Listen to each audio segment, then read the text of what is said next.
Bonjour à tous, alors dans cette vidéo nous allons travailler sur l'épreuve anticipée d'enseignement scientifique, série ES et L. On va se concentrer sur la méthodologie pour la partie 1, celle qui est sur 8 points. Alors ce qu'il faut savoir avant de démarrer, c'est qu'il s'agit d'un commentaire rédigé sur soit la représentation visuelle, soit nourrir l'humanité, donc c'est-à-dire un des deux sujets communs physique et SVT. Dans cette partie, on vous demande de présenter une argumentation scientifique, de faire preuve d'esprit critique et également d'utiliser vos connaissances. Alors ce que vous voyez ici, c'est le barème que nous avons, nous, en tant que prof d'SVT et de physique-chimie. Donc il est divisé en 3 parties, soit l'argumentaire est satisfaisant, dans ce cas vous êtes noté entre 6 et 8, soit l'argumentaire est non satisfaisant, dans ce cas vous êtes noté entre 3 et 5, ou alors il n'y a aucun argumentaire et vous êtes noté entre 1 et 2. Donc si vous regardez bien, pour avoir la totalité des points, il faut avoir une bonne problématique qui est ensuite respectée dans l'argumentation, avec des arguments qui sont évidemment en relation avec la problématique, et un argumentaire correctement organisé, bien rédigé, et évidemment des connaissances scientifiques que vous apportez en plus. Et ces connaissances doivent être solides, complètes, et évidemment adaptées au sujet. Alors ce que nous allons faire maintenant, c'est voir un sujet de A à Z, avec toutes les étapes. Donc le sujet que j'ai choisi de vous présenter, c'est le sujet de la session 2016 du Liban. Un sujet qu'on peut trouver sur Vive les SVT. Donc si vous tapez sur Google sujet ESL session 2016 Liban Vive les SVT, vous allez tomber sur un PDF du sujet. Et je vous conseille de le faire sérieusement avant de continuer à regarder cette vidéo afin que ce soit le plus efficace possible. Alors la première étape, c'est de lire attentivement le sujet. Donc on va le faire ensemble. Alors, Pierre, préparant le niveau 3 de plongée sous-marine pendant ses vacances, doit réaliser des plongées à des profondeurs allant jusqu'à 60 mètres. Lors de ses premières plongées en profondeur, il constate, avec surprise, qu'entre 10 mètres et 30 mètres de profondeur, les poissons et les végétaux lui paraissent bleu-vert. De plus, il précise qu'à des profondeurs plus importantes, 60 mètres, là où l'intensité lumineuse, donc mesurée en lux, est inférieure à 100 lux, il n'a plus aucune perception des couleurs. On cherche à comprendre l'évolution de la perception des couleurs par Pierre lors de sa plongée.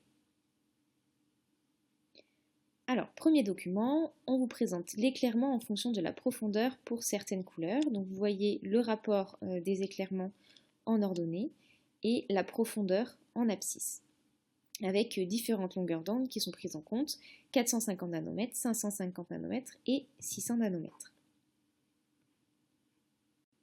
Dans le deuxième document, on vous présente la sensibilité des photorécepteurs rétiniens. On vous dit sur la droite que B, C1, C2 et C3 représentent les 4 types de photorécepteurs rétiniens. Et on vous dit tout en feu en bas que dans les conditions de sa plongée, Pierre reçoit une lumière d'intensité de 10 puissance 4 lux à 30 mètres de profondeur et 10 puissance 2 lux à 60 mètres de profondeur. Et sur ce graphique, vous avez l'intensité lumineuse en lux qui est en ordonnée, en fonction de la longueur d'onde en nanomètres qui est indiquée en abscisse. Alors nous allons passer au dernier document, le document 3. Alors ici il s'agit du cercle chromatique avec un ensemble de couleurs, vert, cyan, bleu, magenta, rouge et jaune. Voici enfin ce qu'on vous demande dans le sujet. Donc lors de son entraînement à 60 mètres de profondeur, Pierre pêche un poisson qui lui semble gris. Lors de sa remontée, il constate qu'à la profondeur de 30 mètres, le poisson lui apparaît de couleur bleue, tandis qu'à la surface, il est de couleur magenta.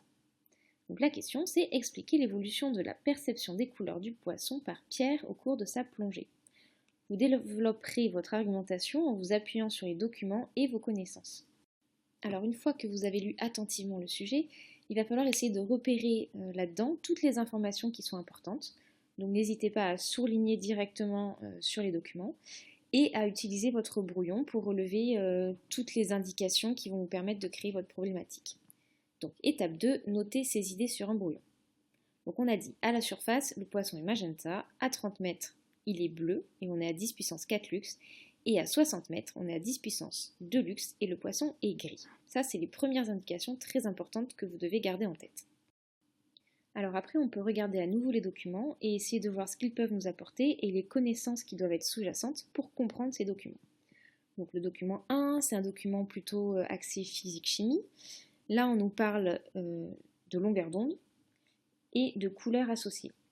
Donc normalement, vous avez vu en cours un document qui ressemble à peu près à celui-ci, où vous avez le spectre visible avec un ensemble de longueurs d'onde qui correspond à des couleurs. Donc ça, c'est la première chose. Ensuite, si on reprend le document, on peut essayer de placer dessus différentes indications, celles qu'on a notées sur le brouillon.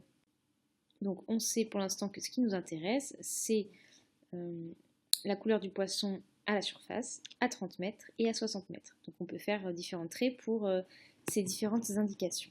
On passe ensuite au document 2. Donc le document 2 présente la sensibilité des photorécepteurs rétiniens. Donc ça, c'est un document plutôt type sciences de la vie. Et si on regarde ça, il y a plusieurs choses qui peuvent nous intriguer. C'est C1, C2, C3, B. Et donc là, il faut se demander à quoi ça fait référence par rapport à notre cours. Alors, en fait, C1, C2 et C3, ça commence par un C. Il y a de fortes chances que ça corresponde au cône S, M et L pour small, medium et large. Et le B, ça doit correspondre au bâtonnet. Donc ça, c'est un document que vous avez dû voir normalement en cours. Donc on peut faire la relation avec l'autre. Et si vous n'avez pas vu ce document en cours, vous avez peut-être vu celui-ci, où on a l'absorption en fonction de la longueur d'onde. Et là, vous avez bien également les différents cônes et les bâtonnets qui vous permettent de mieux comprendre le document 2 et de pouvoir l'analyser correctement. Il faut également ajouter un autre document qui va vous permettre de mieux comprendre. C'est à quoi servent les cônes et à quoi servent les bâtonnets. Donc je vous rappelle que les bâtonnets possèdent des pigments appelés rhodopsines et les cônes des pigments appelés opsines. Pour ce qui est des bâtonnets, ils ne permettent pas la vision des couleurs, mais ils permettent de percevoir la luminosité. Et pour les cônes, ils permettent la vision des couleurs avec une luminosité qui est relativement forte. Donc sachant ça, c'est plus facile de comprendre le document. On a donc les cônes bleus, verts, rouges, les bâtonnets. On peut faire un trait à 30 mètres et un trait à 60 mètres. Et donc on peut voir qu'à 60 mètres, les bâtonnets sont actifs, mais pas les cônes. Et à 30 mètres, les cônes et les bâtonnets peuvent être actifs. Encore que les bâtonnets sont de moins en moins actifs à 30 mètres. Donc une fois qu'on a fait ça, on passe au dernier document. Donc le dernier document, lui, c'est un cercle chromatique. Donc vous avez dû voir plutôt un cercle comme celui en bas à droite, avec les différentes couleurs, plutôt 12. Et une fois qu'on a ça, donc on essaye de se rappeler le principe des couleurs complémentaires. Donc là, vous les voyez avec les flèches qui sont indiquées sur le document en bas. Et on essaye également de se rappeler de ce qu'on appelle la synthèse soustractive et la synthèse additive. Et là, pour le poisson qui est magenta, on serait plutôt en synthèse additive avec donc des couleurs qui fonctionnent par superposition de lumière colorée. Et donc le rouge plus le bleu en superposition, on obtient du magenta. Donc une fois qu'on a tout ça, on va pouvoir essayer de chercher maintenant la problématique. Donc pour chercher la problématique, on relit ce qu'on nous demande. Et on s'aperçoit que dans la grosse phrase en noir, expliquer l'évolution de la perception des couleurs du poisson par Pierre au cours de sa plongée, la problématique apparaît directement. En gros, c'est comment peut-on expliquer l'évolution de la perception des couleurs du poisson par Pierre au cours de sa plongée. Donc là, on vous mâche vraiment le travail, et la plupart du temps, de toute façon, c'est comme ça. Donc pas de panique, vous avez la problématique qui apparaît très vite. Une fois qu'on a fait ça, on va pouvoir rédiger l'introduction. C'est l'étape 4. Donc, on place le sujet dans son contexte, on définit les termes qui paraissent importants, ce qui vous permet de bien rester dans le sujet, de ne pas partir du hors-sujet. On pose la problématique qu'on a trouvée tout à l'heure et on annonce le plan qui vous permet de répondre à la problématique. Donc placer le sujet dans son contexte, on peut mettre lors de son entraînement de plongée, Pierre constate que les couleurs et l'éclairement lumineux varient selon la profondeur.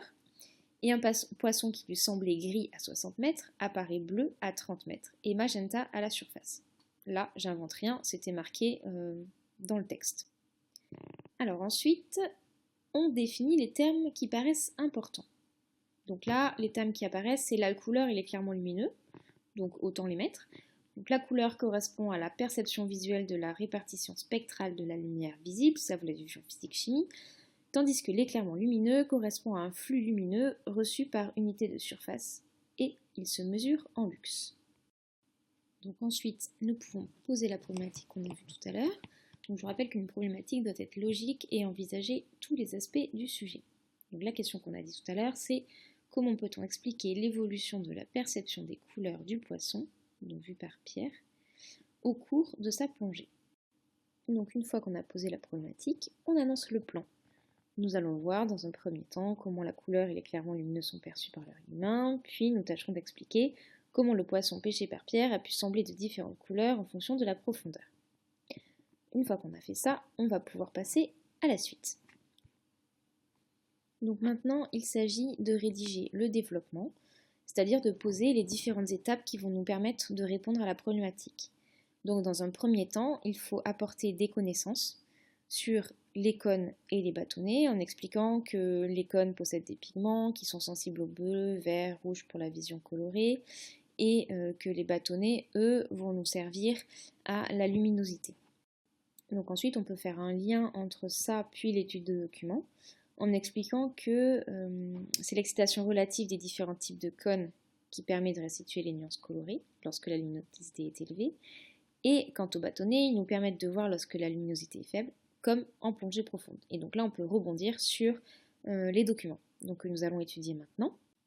Alors, vous pouvez commencer par le document que vous voulez. Vous pouvez choisir de les mélanger entre eux dans votre argumentation ou de les faire un par un, peu importe, du moment que vous restez logique, cohérent. Moi, j'ai choisi de raisonner par profondeur. Donc d'abord à 60, puis à 30, puis à la surface. Donc du coup, j'ai commencé avec le document 2. Donc là, première partie, j'explique que le poisson que Pierre a pêché se trouve à 60 mètres, qu'à 60 mètres, la lumière est d'une intensité d'environ 10 puissance 2 lux et que le poisson apparaît gris. Donc là, on répète les informations qu'on a eues tout à l'heure. Et on voit que d'après le document 2, seuls les bâtonnets devraient fonctionner. Ensuite, donc c'est pour ça que Pierre voyait le poisson gris. Ensuite, si Pierre remonte à environ 30 mètres, il dit voir le poisson bleu. Donc on regarde à nouveau le même document. Et là, on s'aperçoit qu'à 30 mètres, tous les cônes fonctionnent. Donc il devrait voir normalement son poisson magenta. Donc il y a une autre information à prendre en compte, c'est le document 1, où l'on voit que le graphique met en évidence que le rouge, avec une longueur d'onde de 600 nanomètres, ne passe plus après 15 mètres. Donc même si les cônes peuvent s'activer à 30 mètres, Pierre ne pourrait jamais percevoir le rouge et le bleu. Enfin, on peut observer le dernier document qui représente un cercle chromatique et qui nous permet de comprendre le mélange des couleurs. Et on peut voir que par synthèse additive, une lumière rouge et une lumière bleue forment du magenta. Donc, d'après ce qu'on a vu tout à l'heure, on a constaté qu'à 30 mètres, le rouge ne pouvait pas passer, donc ça c'est dans le document 1, et il est donc impossible de voir du magenta, puisque l'œil ne peut détecter que le bleu. Et ceci explique que dans le cas du poisson de Pierre, ce dernier le voyait bleu à 30 mètres de profondeur. Donc là, on est allé assez rapidement sur le développement. L'important, c'est que vous reteniez vraiment la méthodologie, donc le principe d'apporter des connaissances et de décrire le document avant l'interprétation. Vous ne pouvez pas commencer par interpréter et ensuite revenir sur les documents en disant « En effet, le document nous a montré que ». Gardez bien en tête que les documents, ce sont des preuves que vous devez utiliser pour votre argumentation et ce n'est pas juste des illustrations qui vous servent à répéter bêtement votre cours. Il y a vraiment une réflexion qui doit être derrière et donc il faut avancer pas à pas en utilisant à chaque fois le document puis en l'interprétant. Donc une fois que vous avez fait tout ça, vous allez pouvoir passer à la conclusion. Alors la conclusion, gardez en tête que c'est la dernière chose que lira votre correcteur, donc on ne la bâcle pas. Pour faire une bonne conclusion, on commence par relire la problématique et on vérifie qu'on a bien répondu à cette problématique dans le développement et on y répond dans la conclusion. Alors qu'est-ce qu'on peut écrire ici ? La vision des couleurs lors d'une plongée est modifiée pour deux raisons principales. La première, donc on a vu au début, la luminosité baisse avec la profondeur, et si Pierre nage trop profondément, ses cônes ne seront pas stimulés. Et la deuxième raison, l'eau agit comme un filtre, certaines longueurs d'onde passent mieux que d'autres, et la longueur d'onde de 600 nanomètres, donc qui correspond au rouge, ne franchit pas 15 mètres. Donc Pierre, lui, il est en bonne santé, mais en fait, l'évolution de la perception des couleurs du poisson par Pierre, c'est donc un phénomène naturel qui est reproductible avec n'importe quel plongeur. Il n'est pas du tout lié à un défaut de vision des couleurs, comme le pourrait être le daltonisme ou la chromatopsie. Donc avec cette dernière phrase, on fait une petite ouverture sur des maladies visuelles. Une fois qu'on a fait cette conclusion, on passe à la dernière étape qui est la relecture de tout ce que vous avez fait pour évidemment n'oublier aucune incohérence, aucune faute d'orthographe. Voici à présent une vue d'ensemble de l'introduction, du développement et de la conclusion.